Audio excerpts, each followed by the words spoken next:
नमस्कार दोस्तों, मैं doctor CB Yadav, faculty of Rajasthan university, YouTube के इस मंच पे आपका स्वागत करता हूं। दोस्तों, आज हम चर्चा करेंगे असिस्टेंट प्रोफेसर के पॉलिटिकल साइंस के इंटरव्यूज़ पर। मेरे अधिकांश ऑडियंस को आप सबको ये जानकारी है कि हम असिस्टेंट प्रोफेसर्स के जो सभी डिसिप्लिन के सभी विषयों के जो इंटरव्यू प्रोग्राम है वो चला रहे हैं और वो बहुत पॉपुलर भी हुआ। मेरी सोच समझ और आशाओं से बहुत ज़्यादा लोकप्रिय भी रहा वो, क्योंकि वो एक बहुत गहरी अनुभव आधारित प्रोग्राम डिज़ाइन किया। लेकिन कोई नहीं, अभी हम चूँकि अभी पॉलिटिकल साइंस पे मैं चर्चा करने का जो मुख्य उद्देश्य यह है कि एक तो इस विषय का संबंध मेरे से नज़दीकी से इस विषय का संबंध है। दूसरा एक और चीज़ है कि RPSC के अभी जब रिजल्ट आ गए तो बहुत सारे स्टूडेंट्स जो है इस प्रोग्राम से भी जुड़ रहे हैं और उनके बीच में इस विषय की तैयारी को लेकर के चूँकि एक बहुत बड़ा वर्ग है, इसी के साथ मध्य प्रदेश PSC का भी है, J&K की में भी रिजल्ट आया हुआ, वहाँ भी इंटरव्यू चल रहा है। कुछ यूनिवर्सिटीज़ के भीतर भी अभी इंटरव्यू चल रहे हैं, हिमाचल में भी इंटरव्यू चल रहे हैं, बिहार में भी इंटरव्यू चल रहे हैं। लेकिन अभी राजस्थान PSC में RPSC में जब ये रिजल्ट आया उसके बाद से पॉलिटिकल साइंस की स्टूडेंट्स का चूँकि मेरे से एक संबंध होता है, तो उनकी एक एक्सपेक्टेशन होती है कि मैं इस विषय पर आपको एक समझ विकसित करने की कि साक्षात्कार की तैयारी कैसे करें। इसलिए मैंने इसका विषय भी ऐसे ही रखा है कि एक सहज तैयारी की आधारशिला क्या हो। मैं ये नहीं कह रहा कि एक सटीक रणनीति क्या हो, एक सबसे बेहतर चीज़ क्या हो। मुझे ऐसा लगता है कि इंटरव्यू की तैयारी एक बहुत सहज भाव से की जा सकती है। इसके लिए बहुत आफाधापी करना, बहुत फाफू करने की ज़रूरत नहीं है, क्योंकि ये करना ही अपने व्यक्तित्व को क्या कहना होता है, एक तरह से गलत डायमेंशन में ले जाना होता है। तो बहुत धैर्य के साथ, बहुत इत्मीनान के साथ, सहजता के साथ इसकी तैयारी कैसे कर सकते हैं।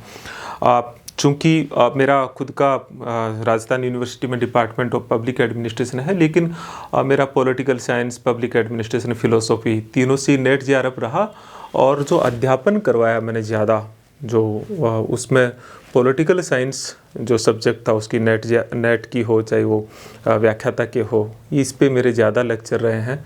और राज व्यवस्था, जिसे मैं डिपार्टमेंट ऑफ पब्लिक एडमिनिस्ट्रेशन में भी जो मैं फेवरेट पार्ट लेता हूँ वो भारतीय राज व्यवस्था, इसी पे ज़्यादा रहता है। क्योंकि इस पे एक और चीज़ है दोस्तों, मेरा लगातार लेखन भी रहता है अखबारों के कॉलम और अखबारों के एडिटोरियल पेज पे, तो एक मुद्दों की एक समझ भी मोटी मोटी थोड़ी रहती है।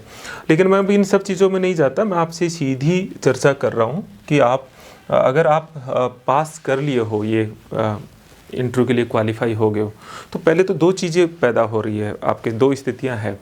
कुछ स्टूडेंट्स ऐसे हैं जो कट ऑफ है वो फाइनल कट ऑफ से बहुत ऊपर है, कुछ स्टूडेंट फाइनल कट ऑफ जो लोअर कट ऑफ से बहुत ऊपर है या लोअर कट ऑफ के नज़दीक है। देखिए, यहाँ पर एक सवाल ये है ज़रूर कि किसको इस इंटरव्यू की तैयारी गंभीरता से करनी चाहिए। तो इसमें मेरा दो मत है बहुत क्लियरली। पहला मत ये है कि पिछली बार की जो फाइनल कट ऑफ रही है, नहीं है जैसे अब MP में तो पहली बार इंटरव्यू हो रहा है तो वहाँ तो कोई नहीं, लेकिन RPSC वालों के लिए मैं कह रहा हूँ कि जो पिछली बार की जो फाइनल कट ऑफ रही है, मुझे लगता है उसके नज़दीक ही, उसके आसपास ही इस बार भी कट ऑफ रहेगी, थोड़ा बहुत ऊपर नीचे हो सकता है। तो उन कट ऑफ से अगर आपका 20 नंबर का 25 नंबर का गैप है, तब तो आप सीरियसली तैयारी करो, क्योंकि विशेषकर रिजर्वेशन कैटेगरी में ये जिग-जैग होता है, पता नहीं कहाँ जाके नीचे रुकती है, इसका कोई अनुमान नहीं लगता।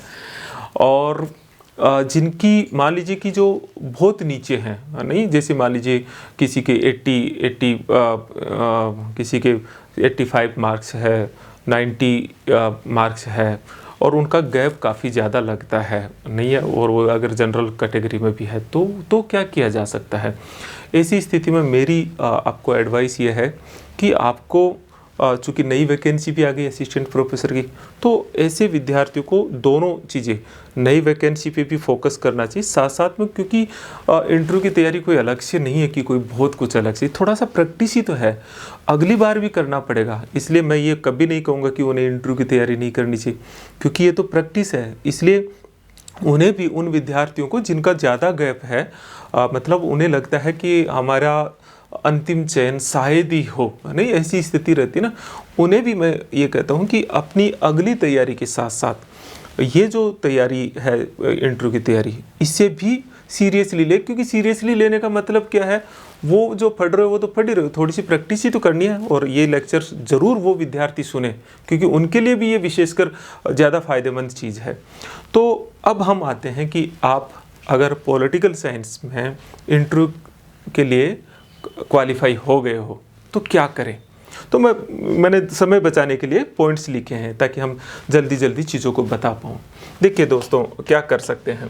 पहला कदम क्या हो सकता है, जो मैंने काफ़ी सोचा कि क्या हो सकता है। तो पहला कदम ये हो सकता है कि आपका, ये सबसे ज़रूरी चीज़ है, आपके पीजी या एमए के जो पेपर्स हैं, नहीं है, पेपर्स में दो तरह से मार्कशीट को देखो, कंपलसरी पेपर्स कौन से हैं और जो है ऑप्शनल पेपर कौन से हैं, ये चीज़ देखो आप। सबसे पहले पेपरों के नाम पता हो, और ये सवाल बहुत, मतलब हर विषय के विद्यार्थियों को ही कहता हूँ, यहाँ से अपनी तैयारी शुरू करो। सारा पढ़ लोगे, लेकिन अपनी पीजी में कौन कौन से पेपर्स हैं और उनमें ऑप्शनल पेपर कौन से हैं, ये तो पक्का पता होना चाहिए, क्योंकि इसी से कई बार दिशा तय होती है इंटरव्यू की। और जब पेपर्स में क्या क्या चीज़ें पता हो, पेपर्स का नाम पता हो, मार्क्स कितने आए थे ये पूछ लिया जाता है कई बार, और कभी कभी ये पूछते हैं सबसे हाईएस्ट मार्क्स कौन से आए थे, तो मार्क्स पता हो, और साथ साथ ही उन पेपर्स की, मतलब वो जो पेपर्स है उनकी प्रमाणिक अच्छी पुस्तकें पता हो, कम से कम एक पेपर के 3 टेक्स्ट बुक, और ज़रूरत पड़े तो एक रेफरेंस बुक ज़रूर पता हो। ठीक है ना। अब सवाल ये उठता है कि ये बुक्स कैसे पता करें, तो बहुत सिंपल तरीका है। आप 2-3 यूनिवर्सिटीज़ के सिलेबस में जाओ, और सिलेबस के नीचे जो है संदर्भ दिया होता है पुस्तकों का, उनको फिर आप अमेजोन पे थोड़ा टैली करो और देखो, पुस्तक का नाम ही नहीं देखना, पब्लिकेशन कौन सा है, ज़रूरत पड़ी तो लाइब्रेरी में थोड़ा विजिट करके आ जाओ, नहीं है तो ये आप काम कर सकते हैं। तो ये है। दूसरा है, जिसके लिए आप साक्षात्कार दे रहे हैं, मतलब जैसे मान लीजिए कि राजस्थान के विद्यार्थी कॉलेज एजुकेशन के लिए साक्षात्कार देख रहे हैं, एमपी के विद्यार्थी एमपी का जो कॉलेज एजुकेशन है उसके लिए साक्षात्कार दे रहे हैं, तो वहाँ आपको यूजी और पीजी की क्लासेज लेनी है। तो अब नई शिक्षा नीति के तहत यूजी और पीजी का सेमेस्टर प्रणाली बदल गई, सिलेबस बदल गया, तो आप जाएंगे तो क्या पढ़ाएंगे, मतलब फर्स्ट सेमेस्टर में कौन कौन से पेपर चलते हैं, और उसमें भी ये ध्यान देखना है पास कोर्स में कौन से पेपर चलते हैं, ऑनर्स में कौन से पेपर चलते हैं, पीजी में पास और ऑनर्स नहीं होता, लेकिन पीजी में कौन कौन से पेपर्स चलते हैं, तो पेपर्स की जानकारी होना। और फिर आपसे कभी कभी ये पूछ ले देते हैं कि उन पेपर्स में कभी इनका सिलेबस भी मोटा मोटा पता हो, नहीं है, और साथ साथ ही ये पूछ लेते हैं कि इन पेपर्स में आप विद्यार्थियों को कौन सी बुक रिकमेंड करेंगे, तो बुक्स फिर पता होना चाहिए। तो बुक्स की बात देखिए, लिटरेचर का पता होना विषय में बहुत ज़रूरी होता है दोस्तों।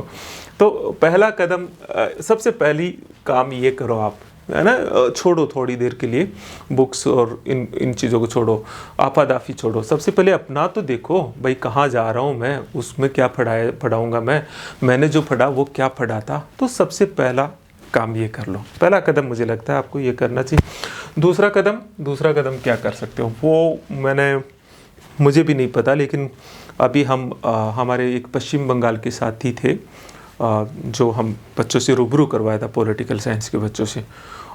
उनका ये कंसेप्ट बहुत शानदार लगा, और उसके बाद मैंने उनसे बात की, राजेंद्र प्रसाद जी से।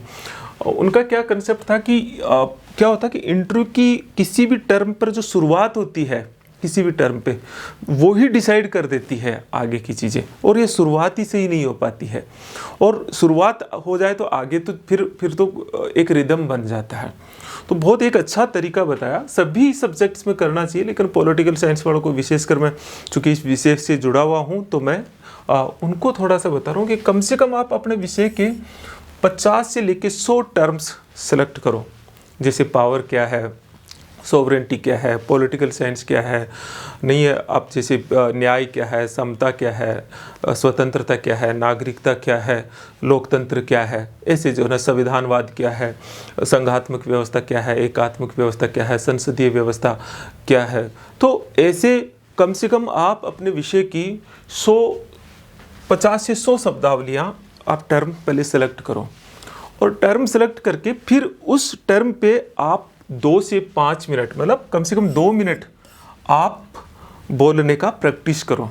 ध्यान से सुनना, अगर आपने ये कर लिया ना दोस्तों, बहुत कंफर्ट स्थिति में आ जाओगे आप, क्योंकि ये जो पहले ही शुरुआत होती है साक्षात्कार में, यही मुश्किल होती है। तो आप क्या करें, वो टर्म लिखें, बोलने की शुरुआत करें, बोलें उसे, एक बार नहीं।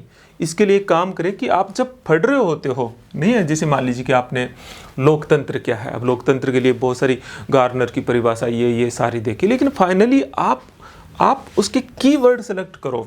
नहीं है, न्याय क्या है, तो न्याय का कीवर्ड 2-3 कीवर्ड सेलेक्ट करो, कुछ और चीज़ें सेलेक्ट करो, और फिर उन कीवर्ड को लेते हुए बोलने की प्रैक्टिस करो। मेरा ये सूत्र आप मित्रों ध्यान रखो, जितना आप अभ्यास करोगे बोलने का, उतना ही आपका इंटरव्यू में निखार आएगा। ठीक है ना। तो अभ्यास ही परफेक्ट बनाता है, और मेरा जो साक्षात्कार कार्यक्रम में चलाता हूँ उसमें अभ्यास ही करवाता हूँ आपके साथ बैठ के, लेकिन उसमें थोड़ी टेक्निक ये कि मैं 1 to 1 बैठता हूँ आपके साथ प्रैक्टिस, क्योंकि हर विद्यार्थी का अपना एक पर्सनैलिटी रहती है, अपना एक इंटरव्यू का क्षेत्र है, इसलिए उनके साथ ज़्यादातर जो सेशन चलते हैं वो 1 to 1 मतलब पर्सनल सेशन ज़्यादा चलते हैं। और उसका भी जो सिस्टम, उसमें भी जो है ना वो अभ्यास से ही चीज़ें आप बोलना शुरू करेंगे। अब आपने बहुत सारी पुस्तकें तो पढ़ ली दोस्तों, लेकिन आप उसे अभिव्यक्ति नहीं कर पाओ। अब सवाल है कि मैं अभिव्यक्त कैसे करूं? मैंने पढ़ तो लिया, मैंने सब कुछ आता था, मेरे से जब मॉक लेता हूं तो यही, मैं मॉक लेते ही पहला सवाल ये पूछता हूँ, क्या फील किया?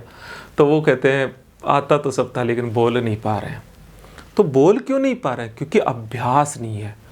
तो अब कहाँ से शुरू हो जाए पता नहीं है, वैसे ऐसा होता नहीं है, लेकिन फिर भी एक इंटरव्यू है, कहीं से भी शुरुआत हो सकती है। ज़्यादातर ये पूछा जाता है कि आप क्या पढ़ के आए हो, लेकिन फिर भी आपको पॉलिटिकल साइंस, आप एक स्क्रीनिंग, एक ऑब्जेक्टिव एग्जाम क्वालिफाई करके आए हो वहाँ, तो ऐसा तो नहीं है कि आप किसी टर्म के बारे में बोल ही ना पाओ। तो ये अभ्यास आपको करना चाहिए, पहला काम। दूसरा काम ये होगा। तीसरा काम आते हैं, अब आता है मेन सवाल, सर सब्जेक्ट को कैसे तैयार करें? हमें यही होता है ना कि सब्जेक्ट कैसे तैयार करें। चलो मैं थोड़ा जो मैंने इस पे समझ बनाई, मैं थोड़ा सोच रहा था कि विद्यार्थियों को क्या करना चाहिए। क्या होता है, खुद के लिए करना, जब आपके लिए सोचता हूँ तो और ज़्यादा जिम्मेदारी का भाव आता है उस समय। बहुत सारे अनुभव है, उनको समेटते हुए मैंने देखा कि इस पे 2 रणनीति आप लोगों को बनानी चाहिए। एक व्यापक, नहीं पूरे विषय की रणनीति की, कहीं से भी बाय द वे कुछ भी पूछ ले, कहीं से कुछ कनेक्शन बैठ जाए तो मैं जीरो ना हूँ। एक ब्रॉड स्ट्रेटजी क्या हो, और एक होती है आपकी माइक्रो लेवल की, मतलब टारगेट ओरिएंटेड स्ट्रेटजी। ये सबसे शानदार है, बशर्ते कि इसकी प्रासंगिकता तब है जब आप में इंटरव्यू स्किल डेवलप हो। इंटरव्यू स्किल का मतलब होता है जो जहाँ से आप चाहते हो वहीं से सवाल पूछा जाए। इंटरव्यू बोर्ड इस तरह आप जो चाहो, जो आप उनके मुंह में डालो वही पूछे। लेकिन ये स्किल है, ये प्रैक्टिस से डेवलप होती है। ठीक है ना। इसकी मैं टेक्निक तैयार करवाता हूँ प्रोग्राम्स में, लेकिन क्या करें कि इसमें वो आपसे पूछते हैं कि बताओ क्या पढ़ गया है, कौन सा एरिया है आपका।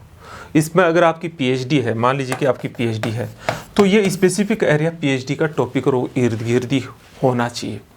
अगर पीएचडी नहीं है तो केवल 2-3 टॉपिक्स आप देखो, नहीं है, आप जैसे आपने क्या तैयार किया, तो 2-3 टॉपिक आप इंटरव्यू बोर्ड के सामने जो इंटरव्यूअर है उनको परोस दो, और ज़रूर बोलना चाहिए। और फिर इनकी जो तैयारी है दोस्तों, वो वर्टिकल प्रिपरेशन होनी चाहिए। वर्टिकल का मतलब होता है एक टॉपिक के साथ 3 दिन कम से कम जियो, नहीं है। जैसे आपने समानता, स्वतंत्रता, न्याय, आपको लगता है कि यहाँ से कोई आया, मैं तो न्याय पे ही बात करूँ, तो उस टॉपिक के साथ 3 दिन जियो, उसको पढ़ो अलग अलग पुस्तकों से, फिर सोचो क्वेश्चन आंसर, ज़रूरत पड़े तो अपने दोस्तों का ग्रुप बना के उन्हें पूरा डिटेल से बोलो। उस पर लगे कि इस टॉपिक पे कुछ भी पूछे तो मैं बता सकता हूँ, नहीं है। तो ये कुछ एरियाज होना चाहिए। मेरे साक्षात्कार का अनुभव बताता हूँ दोस्तों, कितने इंटरव्यू दिए मैंने। मेरे लास्ट के इंटरव्यू तो ऐसे होते थे, एक्शन रिप्ले, मतलब मैं जो चाहूँ कि अगली बार यहाँ से सवाल हो वही, और जो मेरे एक स्ट्रॉन्ग पार्ट थे उन्हीं पे, और वो अपना एरिया था जहाँ मैं इंटरव्यू बोर्ड को कुछ नई चीज़ें सिखाने में सक्षम हो रहा था। और यही आपको करना है। आपका पीएचडी का टॉपिक है तो भी आप नई चीज़ सिखाएंगे, आपका अपना टॉपिक पूछा तो भी नई चीज़, क्योंकि वो सामान्य तैयारी नहीं होनी चाहिए।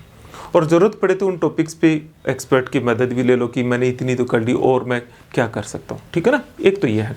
अब मैं आता हूँ एक व्यापक तैयारी जो आप पूरे विषय के बारे में एक रणनीति बनाओ तो क्या बना सकते हो। जैसे आप सब पॉलिटिकल साइंस के विद्यार्थियों को ये जानकारी है कि राजनीति विज्ञान के मोटे तौर पर 5 और अगर पब्लिक एड को मान लेते हैं तो 6 पार्ट मानते हैं। क्या है?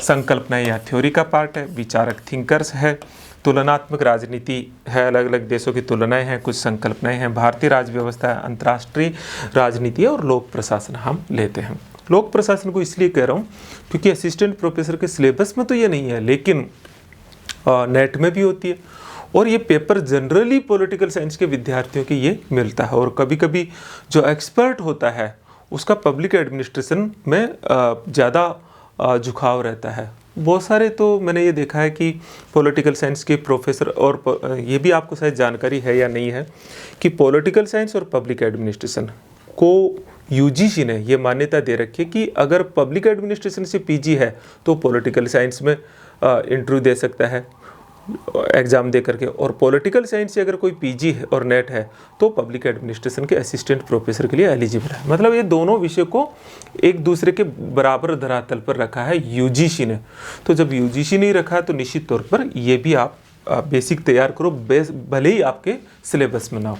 तो ये 6 पार्ट पे तैयारी करें। कैसे करें, मैं थोड़ी थोड़ी इनकी स्ट्रेटजी प्लान किया हूँ आप लोगों के लिए कि क्या हो सकता है। देखिए, अगर थ्योरीज या कंसेप्ट्स जो संकल्पनाएं हैं राजनीति विज्ञान की नहीं है तो उन पे आप एक तो राजनीति विज्ञान का अर्थ और विकास और प्रकृति ये तो पक्के तौर पर बढ़िया से तैयार करो इसको तो।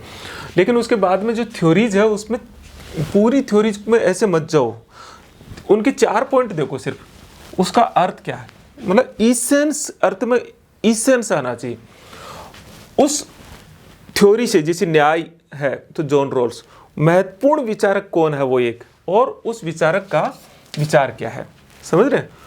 और फिर उसका अन्य सिद्धांतों से, मतलब अन्य संकल्पनाओं से उसकी तुलना, जैसे न्याय की समानता से और न्याय की स्वतंत्रता से तुलना कैसे हो, स्वतंत्रता और समानता की तुलना कैसे कर सकते। तो जो समरूप सिद्धांत है उनसे तुलना और उनके साथ संबंध हो, जैसे समानता और स्वतंत्रता का संबंध कैसे बैठा सकते हो।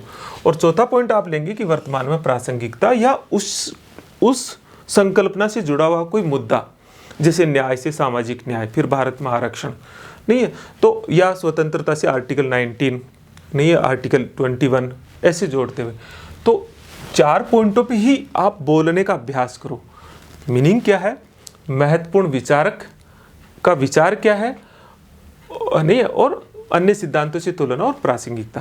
लेकिन इसमें मैं एक चीज़ थोड़ी सी एडिशनल बता रहा हूँ दोस्तों, वो ये है कि ये 2-3 चीज़ें ज़रूर देखनी चाहिए। एक, post behaviourism, post modernism, feminism, नारीवाद और बहुसंस्कृतिवाद। मुझे लगता है ये 4 टॉपिकों पे आप थोड़ी थोड़ी समझ बनाओ, क्योंकि ये इन टॉपिकों पे बात करने का मतलब है कि आप पॉलिटिकल साइंस के सीरियस एस्पिरेंट्स हो।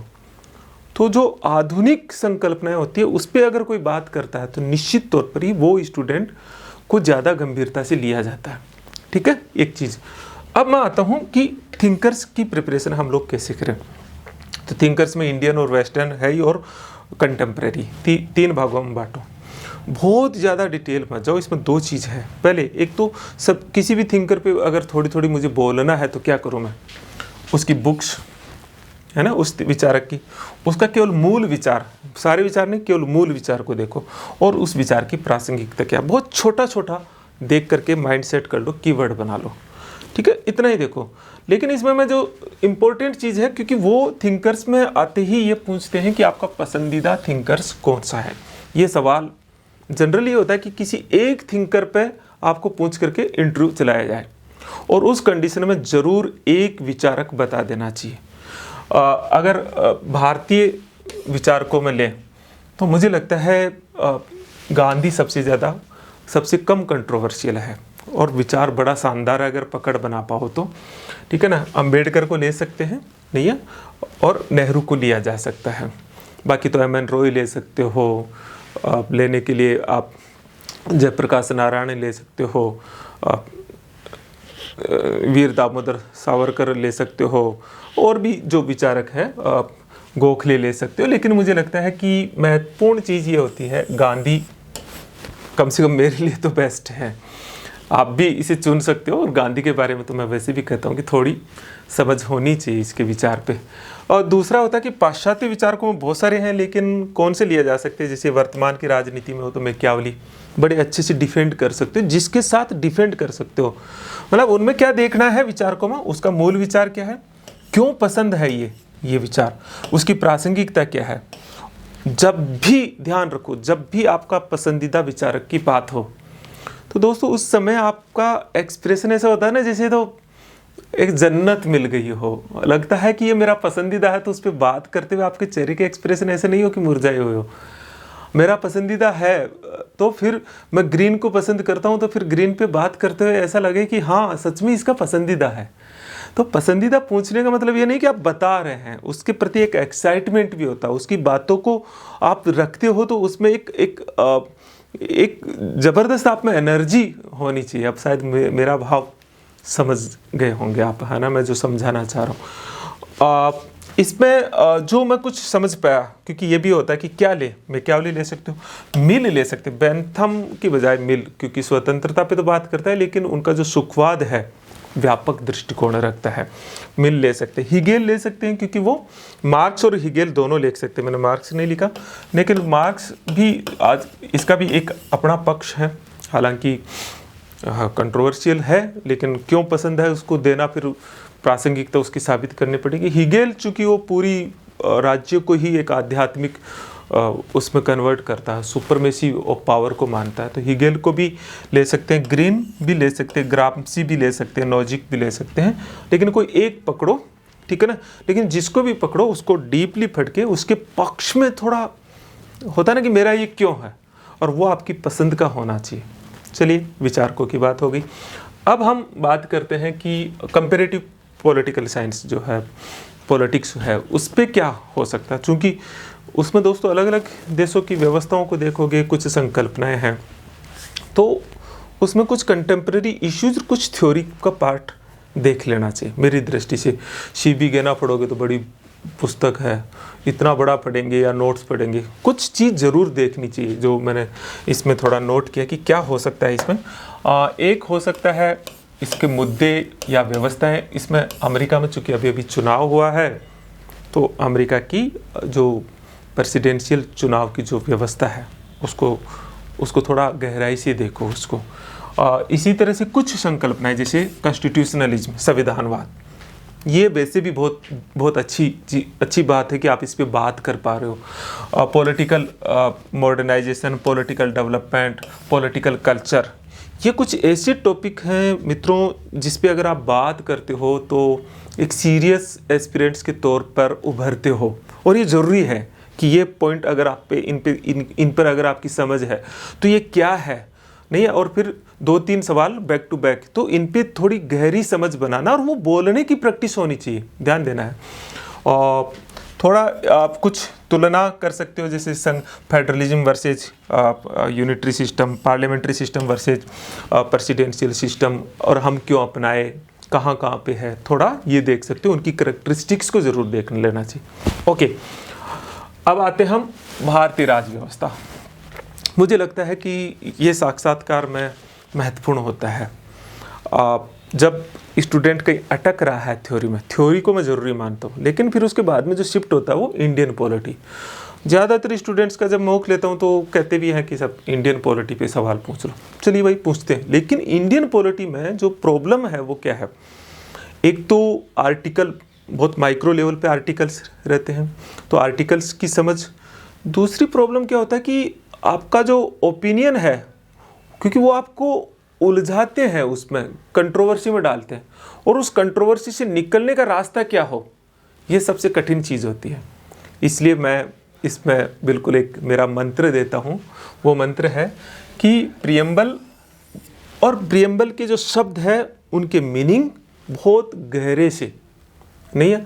समता, स्वतंत्रता, बंधुता, न्याय, प्रभुसत्ता, समाजवाद, धर्मनिरपेक्ष या पंथ निरपेक्ष जो हम कहते हैं, लोकतंत्रात्मक नहीं है, गणराज्य, ये जो प्रस्तावना है वो हमारा बेसिक स्ट्रक्चर का भी चूंकि पार्ट है। और प्रस्तावना से अगर आप कोई बेस लेते हो अपना ओपिनियन का, तो फिर आप नहीं, क्योंकि उस पर आप डिटरमाइन हो सकते हो, उसमें अडिग हो सकते हो। या फिर आर्टिकल 12 से लेकर आर्टिकल 51A तक, मतलब फंडामेंटल राइट, डायरेक्टिव प्रिंसिपल और फंडामेंटल ड्यूटीज। मैंने ये 4 चीज़ बताई, preamble, fundamental right, directive principle और fundamental duties. Deeply political science के हर स्टूडेंट को डीपली पढ़ना चाहिए। और इन पे अगर बात आप सही ढंग से निकाल लेंगे कहीं से भी, इसका मतलब ये नहीं कि यहीं से पूछा जाए, कहीं और भी संदर्भ आए और इनका रेफरेंस लेते हुए आप एक सही ओपिनियन अपने आप को जस्टिफाई कर सकते हो, लॉजिकली अपने ओपिनियन को रख पाओगे, ठीक है ना। तो ये कर सकते हैं। पंचायती राज जनरली पूछते हैं, राज्यपाल पूछते हैं। ये वैसे तो बहुत लंबा चौड़ा है, लेकिन जो सवाल आता है वो यहाँ से आता है। जैसे राजस्थान में पंचायत राज की टेन्यूर, आर्टिकल 243E और U, इसको देखें हम, टेन्यूर को लेके क्या व्यवस्था है, एलिजिबिलिटी, डिसएलिजिबिलिटी, आरक्षण की व्यवस्था क्या है, ग्राम सभा क्या है। तो थोड़ा इसमें कॉन्स्टिट्यूशनल चीज़, फिर इसमें सवाल मुख्यतः ये आता है कि महिलाओं की भूमिका को आप कैसे देखते हो, पंचायती राज व्यवस्था क्यों सफल नहीं हुई। इसमें कोशिश करें कि आप थोड़ा सा मनरेगा का भी विश्लेषण कर लेना, क्योंकि यहाँ से भी क्वेश्चन बनते हैं। कुछ चीज़ें हैं जो ज़रूर देखनी चाहिए, बेसिक स्ट्रक्चर, जुडिशियल रिव्यू, और जो मोटे मोटे वाद है, जैसे गोलकनाथ बनाम पंजाब केस, केशवानंद भारती बनाम केरल राज्य, है ना, ऐसे जो महत्वपूर्ण वाद है उन वादों को देखें। मतदान व्यवहार एक महत्वपूर्ण टॉपिक रहती है, और उसमें भी जो फ्री बीज स्कीम्स, और उसमें भी जो आजकल महिलाओं का जो स्कीम्स है वो वोटिंग बिहेवियर को कैसे प्रभावित कर रहे हैं। CSDS जो एक संस्थान है, उसका जो ओपिनियन है, उनके जो मत है, उनकी जो स्टडी है, उस पर ज़रूर जाइए।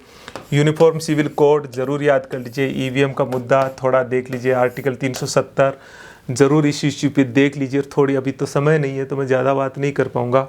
1 नेशन 1 इलेक्शन ज़रूर इसे देखिएगा।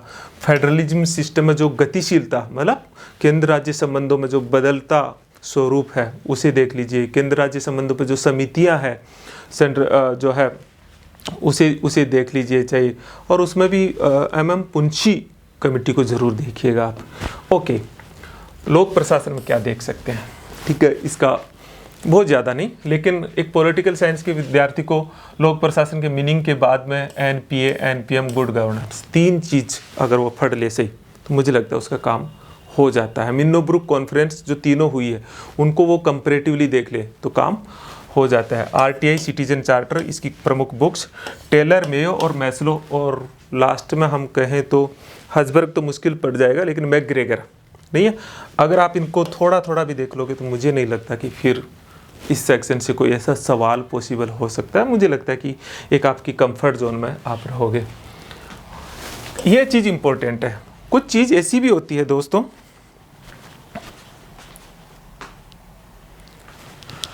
कुछ चीज़ ऐसी भी होती है दोस्तों जो पाठ्यक्रम से इतर आपको पढ़ना चाहिए। जैसे क्या है, कुछ ऐसी बुक्स जो जैसे इंडिया आफ्टर गांधी, कोई या हम हिंद स्वराज, या डिस्कवरी ऑफ इंडिया, कुछ ऐसी बुक्स ज़रूर देखो।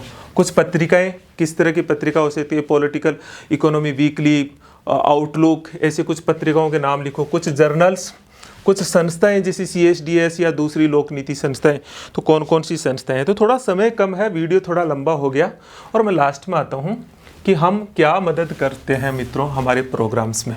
तो हम जो मदद करते हैं वो ये है कि हम 5 एक्टिविटीज चलाते हैं। 1-to-1 सेशन, आपसे पर्सनली बैठते हैं। बोर्ड टीचिंग सेशन, ओरिएंटेशन में हम चर्चाएं करते हैं। मैं और वीडियो में बता, एक्सपर्ट से मीट, मॉक इंटरव्यू, ये सारी गतिविधियां मैंने अपनी एक्सपीरियंस से निकाली है। ये ऑफलाइन और ऑनलाइन दोनों है। बाहर के स्टूडेंट, और ऑनलाइन भी ऑफलाइन से ज़्यादा पॉपुलर हुआ है। एक और चीज़ मैं जानकारी दे रहा हूँ, राजस्थान यूनिवर्सिटी का APTC सेंटर में भी मॉक इंटरव्यू हम करवाते हैं, तो आप देख सकते हैं। मेरी अपना प्रोग्राम थोड़ा इंडिविजुअल, मतलब आप पे व्यक्तिगत संवाद पे ज़्यादा केंद्रित है। जितनी भी चर्चाएं होती है वो व्यक्तिगत ज़्यादा होती है। कैसे जुड़ सकते हैं? CB कैंपस ऐप को आप डाउनलोड करेंगे, कोर्स है AP आप इंटरव्यू, असिस्टेंट प्रोफेसर इंटरव्यू का, और फिर जो है आप क्या कर सकते हैं, हमारे ऑफिस में कॉन्टैक्ट नंबर है 7412902955, इस पे कॉन्टैक्ट कर लीजिए। डिटेल्स नहीं है, मुझसे कॉन्टैक्ट करना चाहते हैं, बिल्कुल स्वागत है। 9887898181